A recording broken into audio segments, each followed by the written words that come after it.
ዓለም በራሱ አቅም ቢድን ኖሮ ከሳት መች ይመጣል ጌታ ሞቶ ለመነሳት። ሰው ቢድን ከሲኦል በሥራ ብርታቱ ቢነጻ ከኃጢአት በገዛ ጉልበቱ ለማዳን አስቦ አምላክ በቁም ነገር ለዛውም አንድያ ልጁን ወደ ምድር መች ይልከው ነበር። የሰው ልጅ በጽድቁ ሰማይን ቢነካ አይኖርም ነበረ ሁልጊዜ ፋሲካ።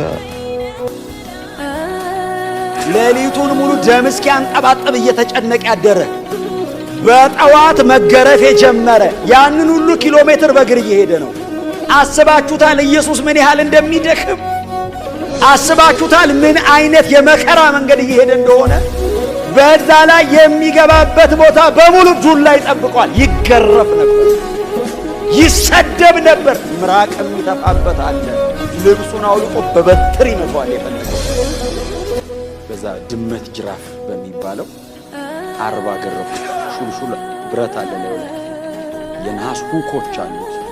የቡልቡል ብረት ሆኖ ላይ 3 ኢንች ሹልሹል አንድ ያርፎ ብድግ ሲል ቡጭቅ ይላል። ጀርባውን ደረቱን እያገላበጡ ይጮሃል። የሲቃይ ጩኸት ይጮሃል። ከልቡና ከብሬኑ ላይ ደሙ ፈሶ እያለቀ ነው። ኮላፕስ ሊያደርግ ሲስኮ ኮላፕስ ይመስለኛል። እያለቀ ነው፣ ደሙ እያለቀ ነው ከሰውነቱ።